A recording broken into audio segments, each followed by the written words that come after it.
رسوله الكريم وعلى أهل بيته الطيبين الطاهرين المعصومين المنتجبين المظلومين الذين أذهب الله عنهم الرجس وطهرهم تطهيرا. اللهم صل على محمد وآل محمد. سيما بقية الله الأعظم حجة ابن الحسن أرواحنا وأرواح العالمين لتراب مقدمه الفداء. For the love and reappearance of Imam Zaman Sarawat. اللهم صل على محمد وآل محمد. ولعنة الله على أعدائهم وظالميهم وغاصبي حقوقهم ومنكري فضائلهم لعنة الدائمة الأبدية من الآن إلى قيام يوم الدين. أما بعد فقال الله الحكيم في كتابه المبين وهو أصدق القائلين وقوله الحق. بسم الله الرحمن الرحيم. أفحسبتم أنما خلقناكم عبثا وأنكم إلينا لا ترجعون. صدق الله العلي العظيم. My dear brothers and sisters, first of all it's my honor to be with brothers in this part of the country and sisters and mu'mineen, especially the followers of Amir al-Mu'mineen alayhi salatu wassalam, to make a ziyarat and see all of you. It brought a pleasure and happiness in my heart. And another thing that is really important when I see youth, alhamdulillah, present in the gathering. Majority of our brothers present despite this, and probably sisters as well. Those who are young people, and as Ahlul Bayt al-Salam, when they say, our sixth Imam has said, Alaykum bil-Ahdath. Alaykum bil-Ahdath. Okay, sorry about that. So that's not my fault. The problem with me that most of the time I've started using this microphone, and that is the style of my speaking. I use my built-in speaker, but I would like to take benefit of that. Please say salawat. اللهم صل على محمد وآل محمد. So with that, tonight, alhamdulillah, it gave me an honor to be with all of you. As we are gathered, let us take benefits of one of the verses of Quran from Surah Al-Barakah, Al-Mu'minun. But before I go to that, whatever brother has said about me, of course, I'm not that person that I cannot translate. I asked Allah subhanahu wa ta'ala that if Allah can make me like that, as He said, I can pray for that. But maybe He was introducing somebody else.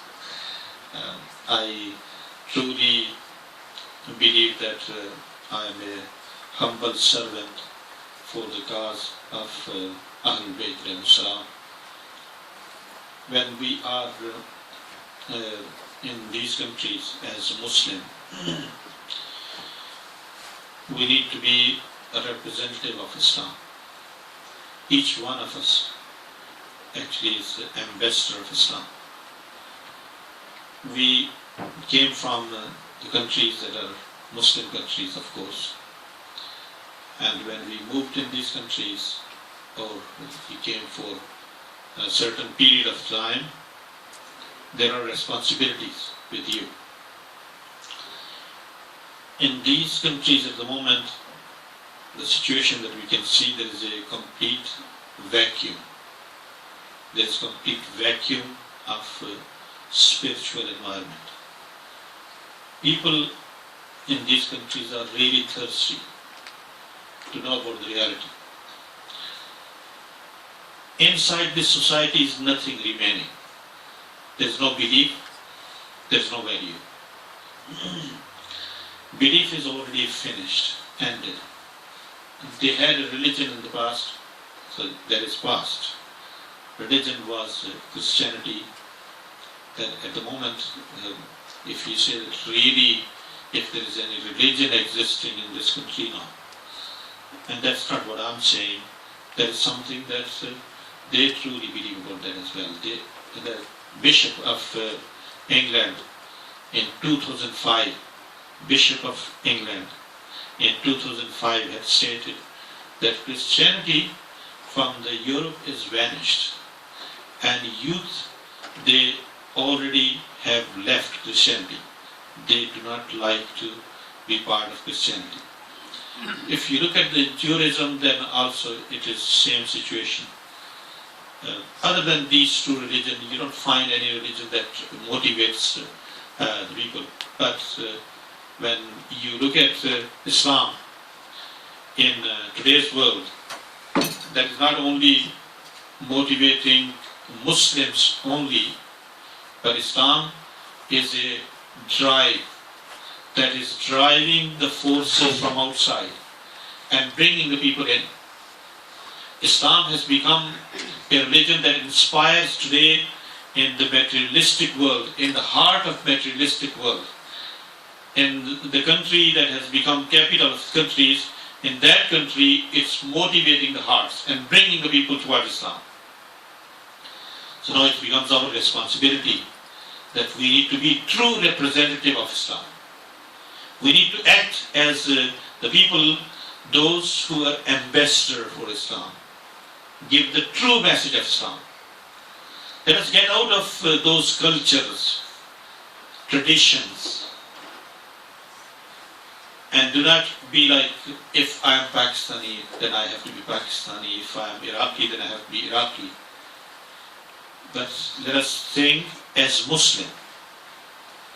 Think as the follower of the Holy Prophet sallallahu alaihi wasallam. Allahumma salli ala Muhammad wa ali Muhammad.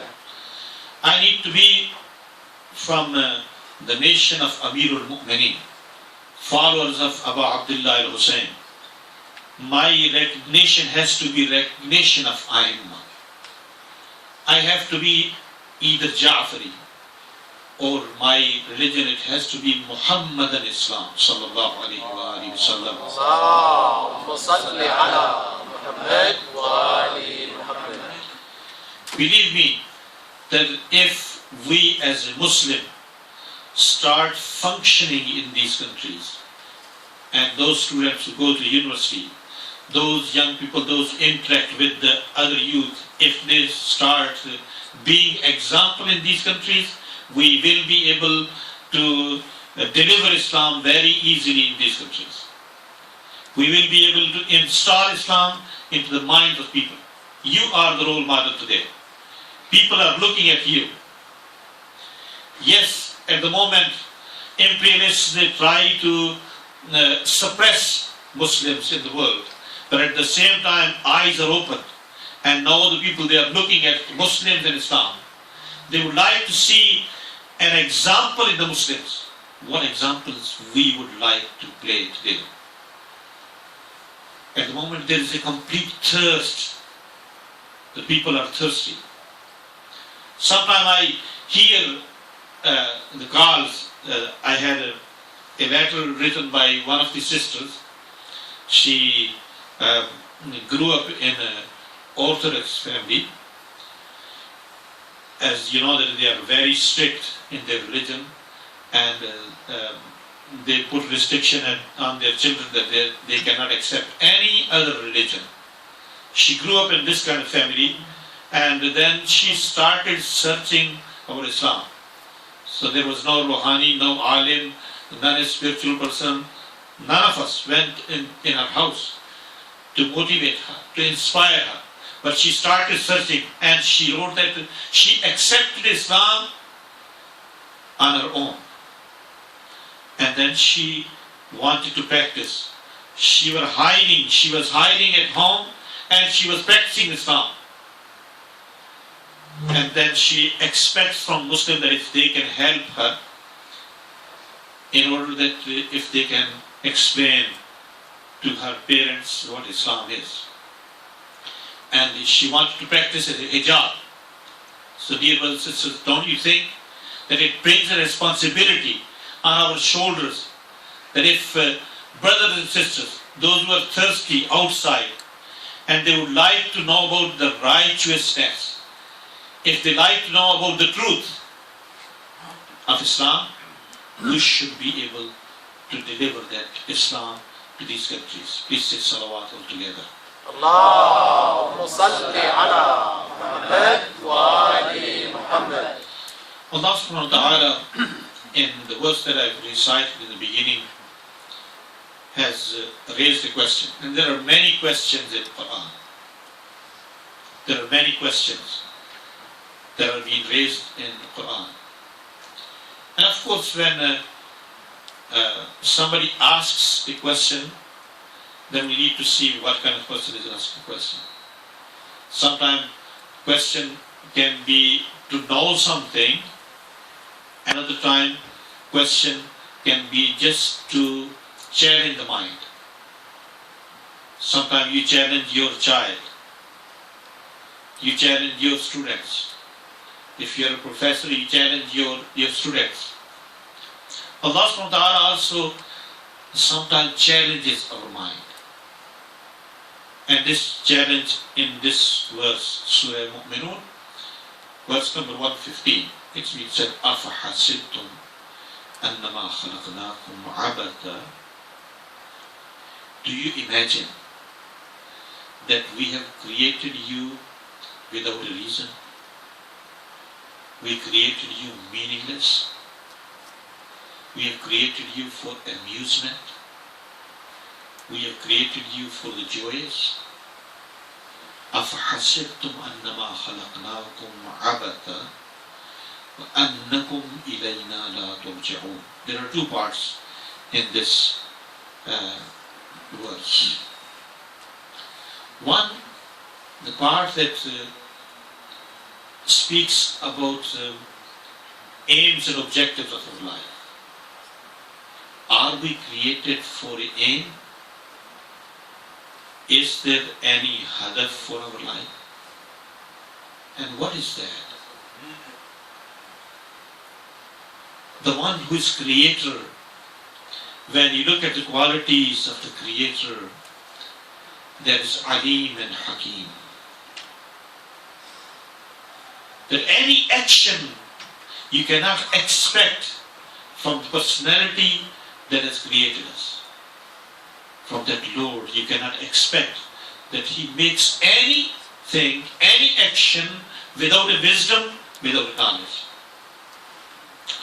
There is a narration about 11th Imam Hassan Askari alayhi salatu wassalam, as it is said that a day Imam Askari was outside in the street, and other children, they were playing, and Imam was standing beside that, and somebody was passing through, and he comes close to Imam Askari, asking, "Oh young man, the rest of the youth are playing, but you are standing beside.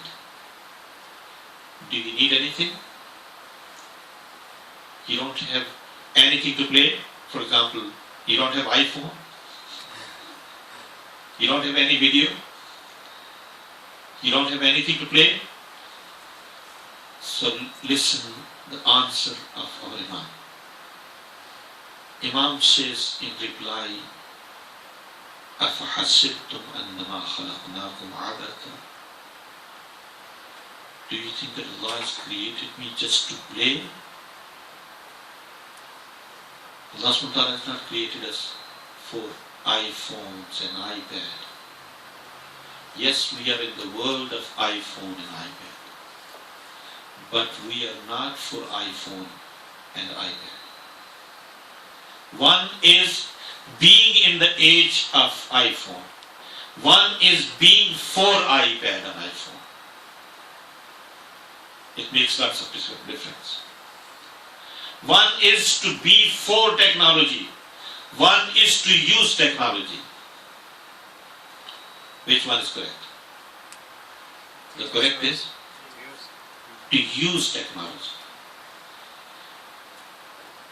It's not to be for technology. One is to be in this world. One is to be for this world. Which one is correct? To be in this world. We came in this world to live in this world, but to go to the other world. The ideology of a divine person who believes in divinity is wider than this world. We are the people, those who look beyond this world. We do not look at the materialistic world. But our world is unseen world. We believe in a world that is unseen world. We believe in ghaib. We believe in unseen. And we are traveling towards unseen. We are the people, those who are striving to reach to beyond this world. We are the people who would like to explore another world. Those who would like to pass through this world and enter to the other world. There are people, those who are lost in this world, but we are not. We have an objective of our life. Everybody to make a move in this world, any move that we would like to make, there are few important things that they need. First, that the mission of their move has to be clear. Aims and objectives have to be clear. Where I would like to go. What is my final destiny?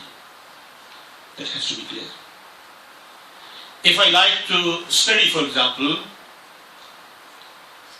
I should know that what is my goal. What is going to be the end of my study? What kind of certificate I am going to achieve? Same when I am in this world as a life, I am like in a university.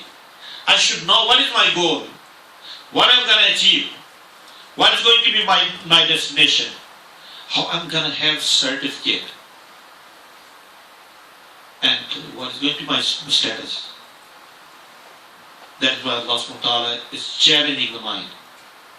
If it's like a professor comes to your class and says, do you think that you are here to play for amusement? No, it's a university. In a university you have to take it serious. So that's what Allah subhanahu wa ta'ala says. I made a universe. In this universe, you are part of this universe. You are not created abad. Annakum ilayna la turja'un. Do you think that you are not going to return towards us? When you use return, for example, when you use return, when you have been somewhere. For example, somebody came from Iraq, then he would say, I will return towards Iraq. Somebody came from Saudi Arabia, but really, as I said before that as well, I don't like to use this terminology, but there is no choice at the moment. People, they understand because of that. Otherwise, we should use some other terminology. Hijaz. I came from Hijaz, and I would like to return towards that. But if somebody hasn't been in any country, would he say that I would like to return? He would not use that. We are going to say, I would like to go, I would like to visit, because this is my first time visit. I haven't seen that. When Allah subhanahu wa ta'ala is using for us, He is challenging us. أَنَّكُمْ إِلَيْنَا لَا تُرْجَعُونَ. Don't you think that you are going to return towards us? That means we have been before Allah.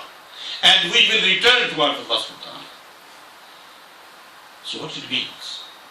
Our teacher, Ayatollah Jawadi Amuri, Hafahullah, used to say that homeland of mankind is not Iraq, Iran, or Pakistan, or Hijaz. That is not our homeland. Our real homeland. What is our real homeland? What do you think? What is our real homeland? Our real homeland is Allah. Our real homeland is Allah. Because we have been told, Inna lillahi wa inna ilayhi raji'un. We are from Allah. We will return towards Allah. The one who knows the destiny, the final destination, he will make the move towards that. But there is another requirement. When we know our objective, when we know our mission, then we need to know our path. We need to know our path towards that destiny. Let's say, for example, we want to come to Jalsa, right? And before we decide, we would like to take somebody who can take us towards this city, or at least guide us towards this city. If I do not know, and if I don't have GPS as well, right? And if I don't have somebody who can guide me, I will not be able to come to the city. I will be lost.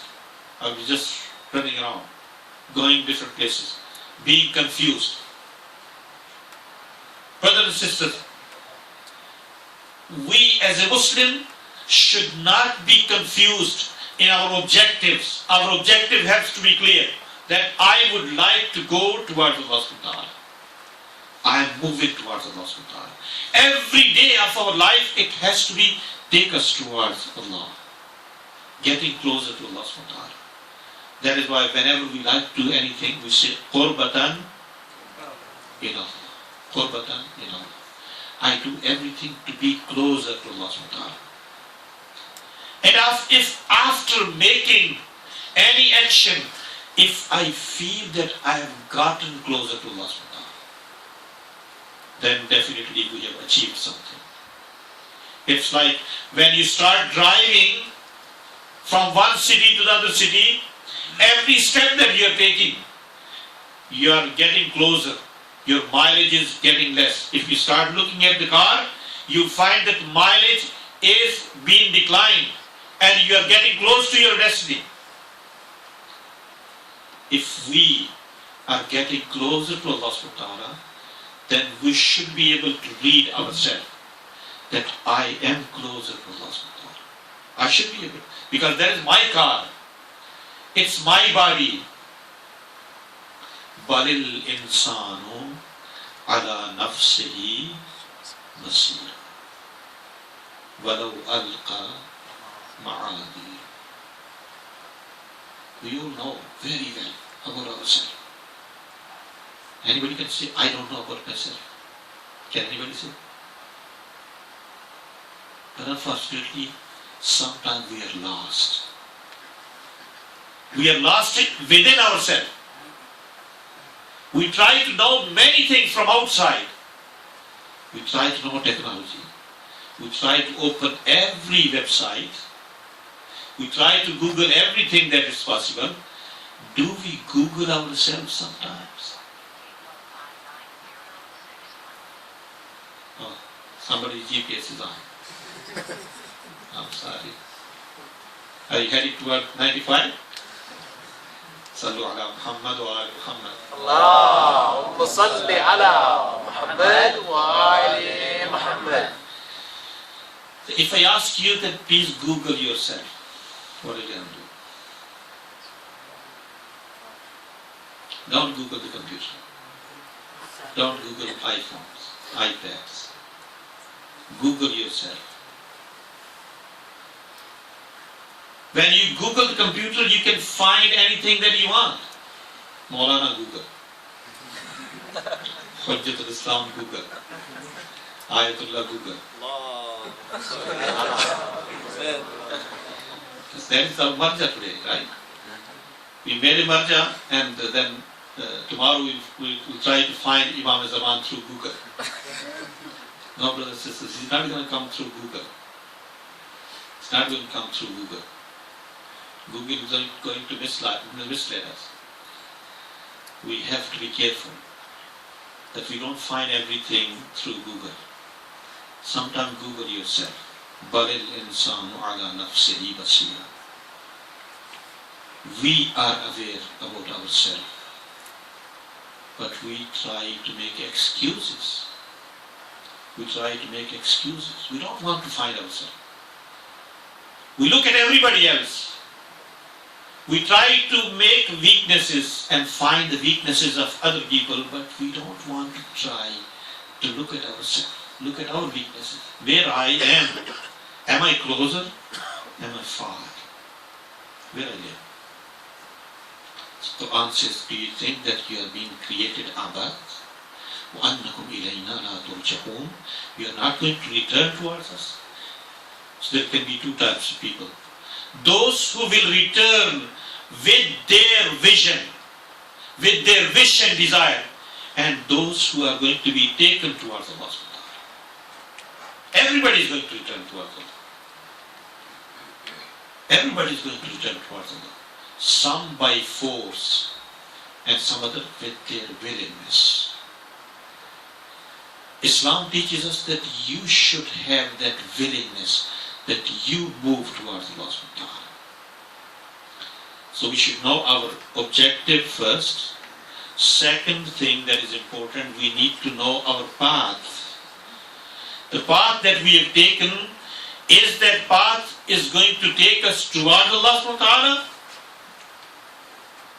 That is why sometimes we call Ahlul Bayt alayhim salam Humus sabila ilayk wal maslaka ila ridwanik. The portion of Dua Nutbah. The portion of Dua Nutbah, it says, Humus sabila ilayk. Ahlul Bayt are path, Sirat Mustaqim, wal maslaka ila ridwanik. They are maslak for the pleasure of Allah subhanahu wa ta'ala. Our path is path of Ahlul Bayt. Our path is clear. Our maslak is clear. We are following a clear path. We are not confused. Some, they may be confused, but we are not confused. So in any move, one objective is important. Second, path is important. Third, in order to reach to that destination, can anybody guess what is the next? What do you say? What else we need to make a move? If we know our final destination, if we know our path, what else we need? Motivation. Believe. Motivation. Believe. Energy. Apply. Motivation. He said motivation. Who's going to motivate? Ahlul Bayt. You're closer. You need a fuel. You need a fuel. You need a few. There is very important missing link that you're all missing. Think about that. Think about that. That is really important. When we know the path, when we know the objective, then we need a leader. Leader motivates.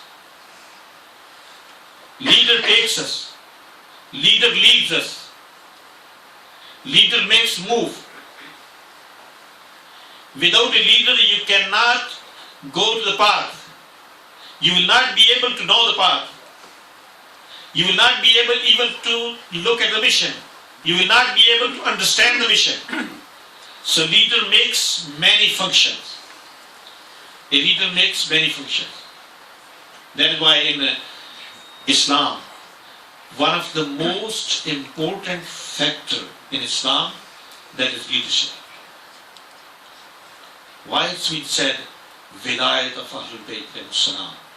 It's been said, if somebody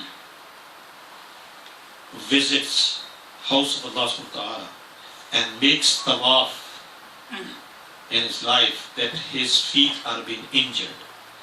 And if somebody prays the prayers that his back has a bend, and if somebody fasts in the life that his body has become slim, and if he gives everything of his life as a charity, but he does not believe in the wilayat of Ahlul Bayt alayhimus salam, he has not earned anything. There is no reward for that. Why is that? It's because leadership, it plays a great role. Leadership, it gives us objective. It is going to show us objective. It's going to show us final destiny. And leadership also shows us the path. That is why leadership is important than objective itself. Leadership is important than the path itself. Because path, if you do not know, that there will be many paths. So when you start running your car, you will find that there are different roads. One is right, second is left, another is in your front, then another is on your behind. Which path you have to take? If you do not know the path, then definitely you will be confused and you will be running around. When a leader comes, when somebody comes and starts guiding you, you have to go straight. Then you get out of the confusion and you start following the path. Even if you like to know the path, then also you need to have a leader. Brothers and sisters, even if we like to learn from a team, you like to form a basketball team, right?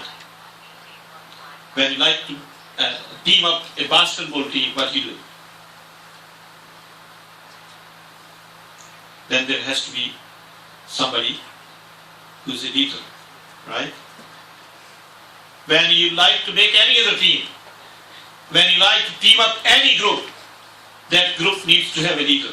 Even Prophet says that if you are 3 people traveling to any destination, very interesting, this hadith of the Prophet, he said if you are 3 people traveling to a destination, make one of you as a leader. He said if you want to pray somewhere and if you don't have any imam, if there is no alim, then make one of you as a leader stand in front and let him pray. Islam is religion of the leadership. Islam is a religion that emphasizes on the leadership. But unfortunately, Muslims have forgotten leadership. We have lost. We have lost the value of the leadership. A leadership makes the nation. A leadership takes the nation. A leadership develops the nation. A leadership nurtures the nation. Many movements have taken place in this world. Let us just go recently, we have seen in Egypt, right? In Egypt there was a revolution, we said Arab Spring, right? How many people they gathered in Tahrir Square? Millions, right? Millions they got together in Egypt. So what is the destiny today? Where is that move? We have seen that those who were actually making this revolution happen, today they are in prison and Mr. Mubarak is outside. He's been given freedom. All those guys, they came back again. They took the control. Same thing happened in Aljazair a few years back. A movement had taken place. Millions of people, they got together. They tried to make a move. But at the end, what had happened? In Libya, right? We have seen that, yes, Mr. Gaddafi has gone, another Gaddafi came. In Tunis, we have seen there was a revolution. But where is revolution now today?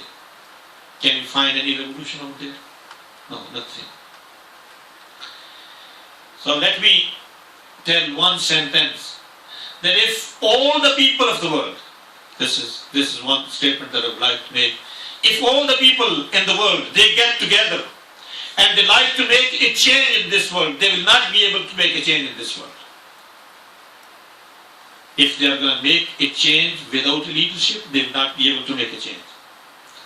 But if a group of the people, a few people, with the right leadership, with the true leadership, if they like to make a change, they will change whole world. That is what we have seen in the lives of Aimar and Salam. We are Shia.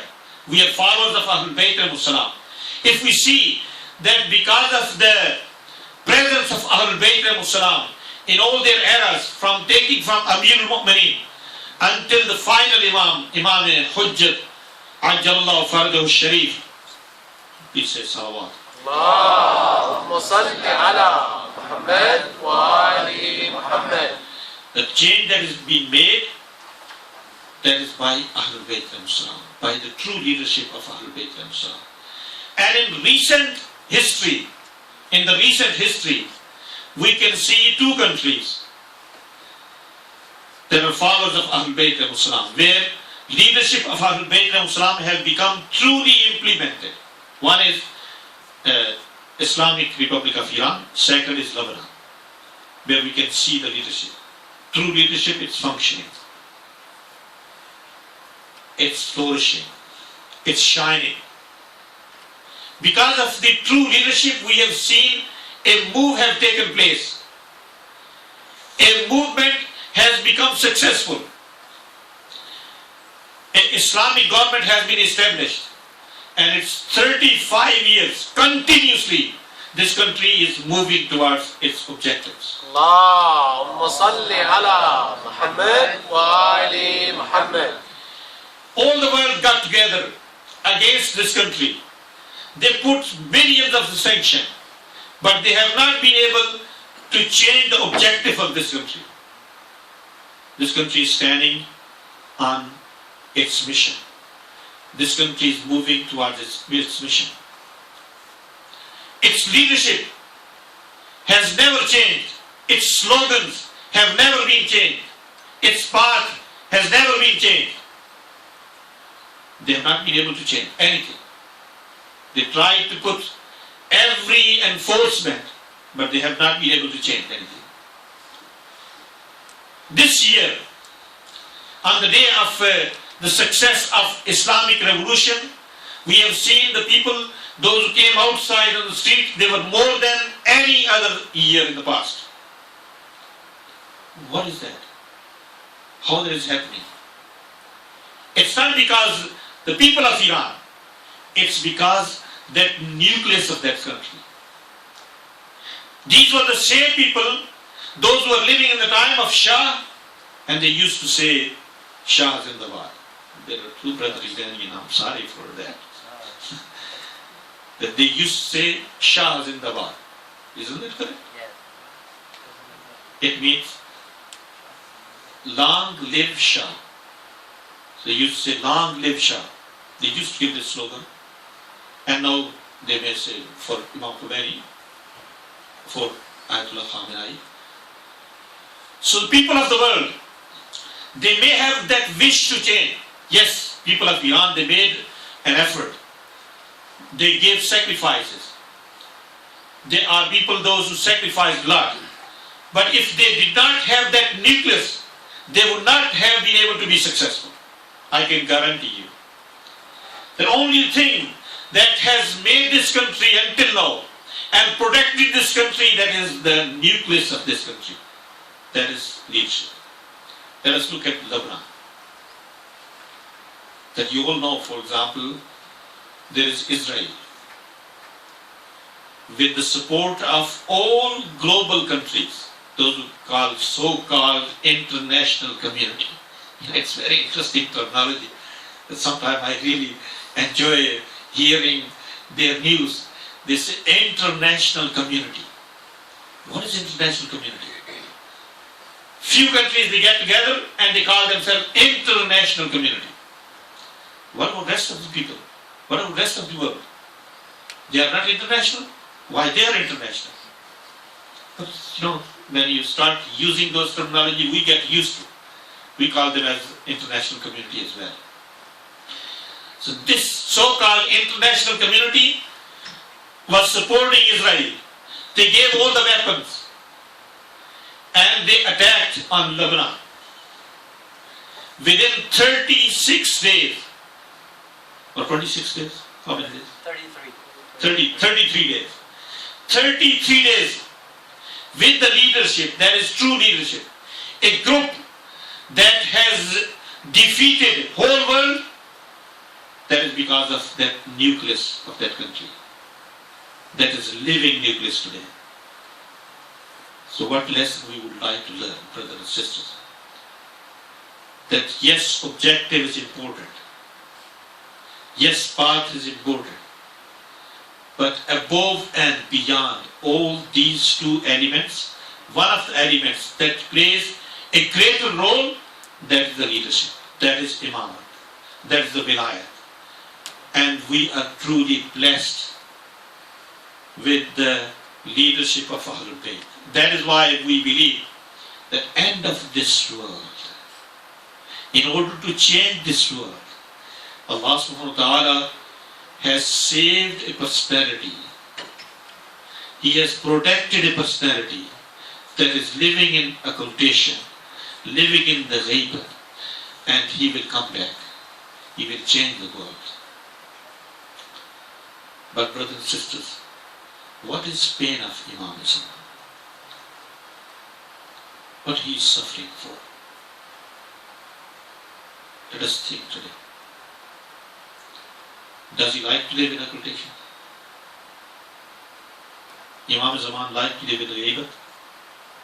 No. Allah subhanahu wa ta'ala wants that Imam has to be living in the ghaibat. Is that what Allah wants? Do you think Allah wants that he has to be living all the time in the ghaibat? Allah has irada. He said, هو الذي أرسل رسوله بالهدى ودين الحق ليظهره على الدين كله. I would like to have my religion to be victorious. He does not have an intention that Imam has to be living in the ghaibat. Isn't that correct? So who is actually the reason that Imam is living in the ghaibat? We. Is that right? We are the reason for Imam to be living in the ghaibat. The recent Arif, Ayatollah Usman Bahjat, however, may Allah subhanahu wa ta'ala make his soul with the souls of Ahlul Bayt al-Salam. He said that believe me, the distance between us and Imam Zaman, the distance between us and Imam Zaman are our sins. Because we keep committing sins that is not allowing Imam of age to come back. Let us today make a pledge with our life. Make a pledge with our life that we will try that if time of Imam can be closer. Oh brothers and sisters, for Imam Zaman we recite those sentences in Dua Nudba. Aina talibu بدحور الأنبياء وأبناء الأنبياء. Where is the one who is going to take revenge of all the previous prophets and the children of the prophets? And then we say, أين الطالب بدم المقتول بكربلاء. Let me tell you pain of Imamism. If you can feel the pain of Imamism, you like to feel the pain? Just think about the one whose grandfather is being martyred. Amir al-Mu'mineen got martyred in the masjid, whose mother was attacked. Can you imagine the daughter of the Prophet Fatima Zahra? Once she became between a door and the wall, and she made a cry. She said, my Muhsin has been martyred. Don't you think that our Imam of the age knows about that cry? Our Imam Zaman today has a pain of his mother, Fatima Zahra. You know the pain of Imam Zaman? He is the son of the one whose musalla has been taken from his feet. He is the son of the one who got martyred in Karbala with 72 companions, with his children, sometimes taking the Ali Asghar on his hands, and he made his final plea to the people, but his plea was not heard. Imam Zaman is the son of Zainab Salamullahi alayha, whose chadar and whose hijab was taken out, and she had to go through one city to the other city, who has to go through and suffer in Kufa and Sham. Sometimes she has to be standing in the court of Ibn Ziyad, another time she has to be standing in the court of Yazid. Can you feel the pain of Imam Zaman? Can you feel the pain of Imam Zaman? If we would have felt that pain, brothers and sisters, then we would have cried. Then we would have cried every day. أين بقية الله التي لا تخلو من العطرة الهادية أين إمام زمان أين صاحب العصر والزمان. But we don't make it cry. We are living in a complete satisfied life because we never felt his pain. We never thought that he is in pain. He is in the pain for every one of us. He lives with us. He visits us. He sees us. In some of the ahadith it is said, when we become sick, our Imam comes to see us. When any one of us dies, then he comes in our funerals. He is with us in every pain. Sallallahu alayka ya baqiyat Allah al-ahkam. Sallallahu alayka ya ibna Fatima al-Zahra. Let us say salam to Abu Abdullah in order to make Imam Zaman happy for a while. Sallallahu alayka ya Abu Abdullah.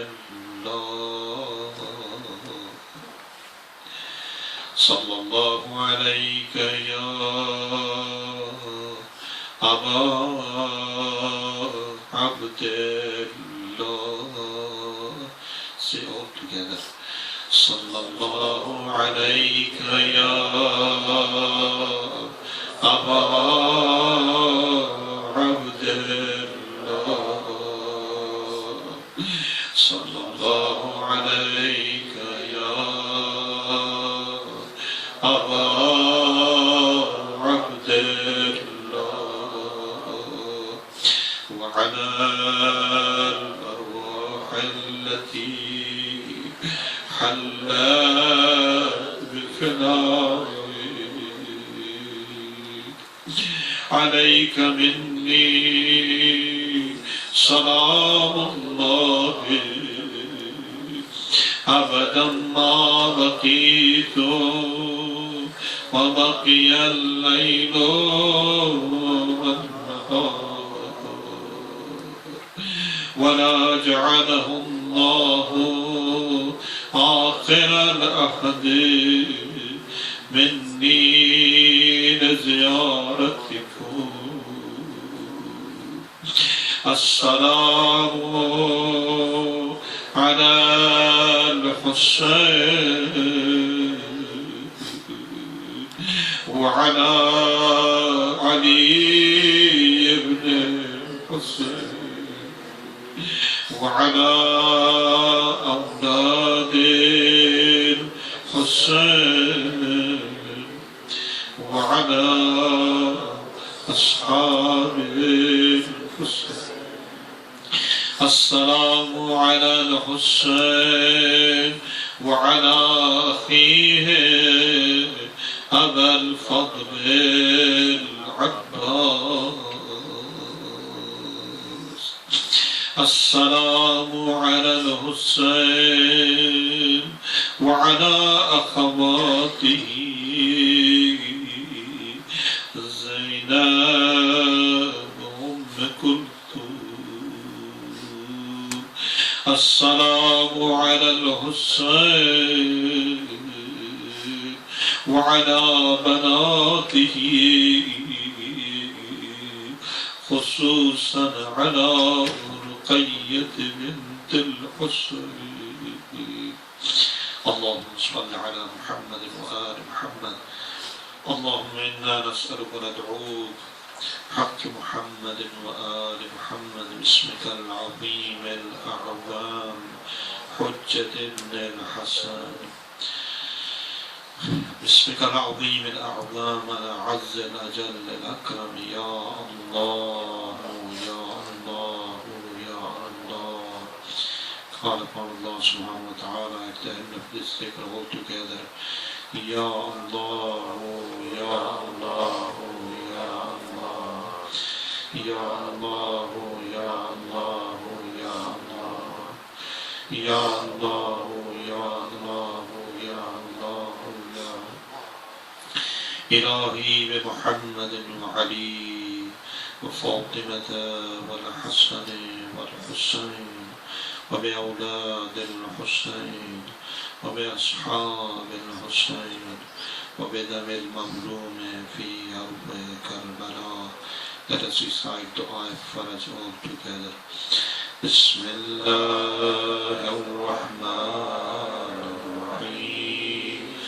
اللهم كن لوليك الحجة الحسن صلواتك عليه وعلى آله في هذه الساعة وفي كل ساعة وليا محافظا وقائدا وناصرا ودليلا وعينا حتى تسكنه أرضك طوعا وتمتعه فيها طويلا برحمتك يا أرحم الراحمين. اللهم انصر الإسلام والمسلمين واخذل الكفار والمشركين والمنافقين. اللهم انصر من نصر الإسلام واخذل من خذل الإسلام. اللهم أيد جيوش المسلمين. اللهم أيد قائد المسلمين. اللهم أيد مراجعنا وحوزاتنا العلمية. اللهم أيد علماءنا الربانيين. اللهم أيد الشيعة آل محمد. اللهم أيد مراكزنا الدينية.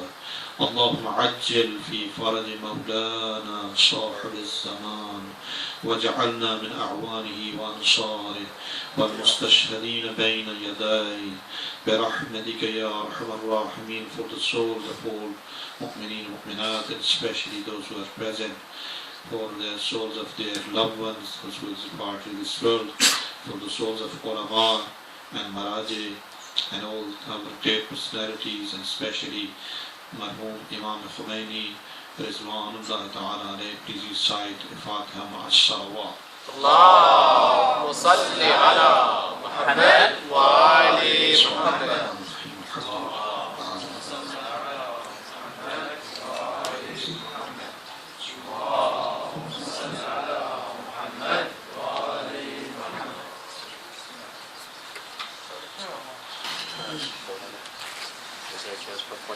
Yes, please.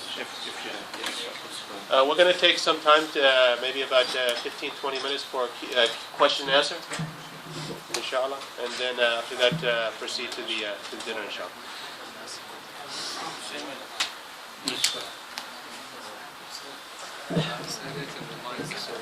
The sister, yeah, inshallah. Yes, sisters, if you have any question, please you can send the question, and brothers are asking questions as well. Well, can I start, inshallah? Please, Bismillah. Sure. So you had mentioned, you had talked about the path to Allah, and you had made the similarity as if we're going to go to some destination, and how we need to prepare for that travel to that destination. But the destination, when we, for example, we say we're going to go to Oklahoma City. This destination, it is reachable. We you know, and there is and of course there are stepping stones to get before we get to that destination. We know this before we get to that destination, we're going to reach town A, town B, town C, and then eventually we're going to get to that destination. Can we when we go in the spiritual path, can we ever reach our destination? We say inna lillahi wa inna ilayhi raji'un. Can we actually ever